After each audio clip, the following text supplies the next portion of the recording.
కౌశికి జగదాత్రి కేదార్లతో రాత్రిపూట ఇలా చెప్తూ ఉంటుంది. ఈరోజు అంతా ఛానల్లోనే ఉండాల్సి వచ్చింది, చాలా టైర్డ్ అయ్యాను అని కౌశికి చెప్తూ ఉండగా ఫేక్ న్యూస్ వల్ల కదక్క, ఆ ఫేక్ న్యూస్ మొత్తం ఈరోజు ఛానల్లో టెలికాస్ట్ అవుతూనే ఉంది కదక్క అని కేదార్ అనడంతో అబ్బా దొరికిపోయామే అని జేడి కోపంగా చూస్తుంది కేదార్ని. కానీ అదేది పట్టించుకోకుండా చెప్పడం కొనసాగిస్తూ ఉండిపోతాడు కేదార్.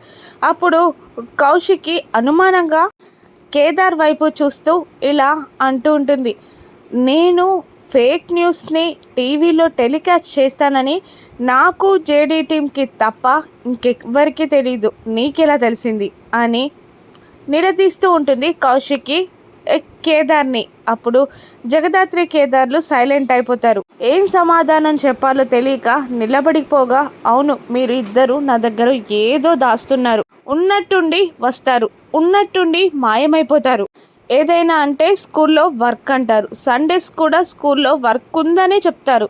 కానీ మీపై నాకు ఏదో డౌట్ ఉంది, మీరు ఏదో దాస్తున్నారనిపిస్తుంది అని కౌశికి జగదాత్రి కేదార్లని నిలదీయగా ఏదో అబద్ధం చెప్పి పైకి వెళ్ళిపోతూ ఉంటారు జగదాత్రి కేదార్. ఇక వదినకి డౌట్ వచ్చింది, మనం ఇంకా జాగ్రత్తగా ఉండాలి అని జగదాత్రి కేదార్తో చెప్తుండగా వెనకాల నుండి జగదాత్రిని జేడి అని పిలుస్తుంది కౌశికి. అప్పుడు సడన్గా ఆగిపోతుంది జగదాత్రి. ఇక జేడీఏ జగదాత్రి అన్న నిజం కౌశిక్కి బలంగా నమ్ముతుందా?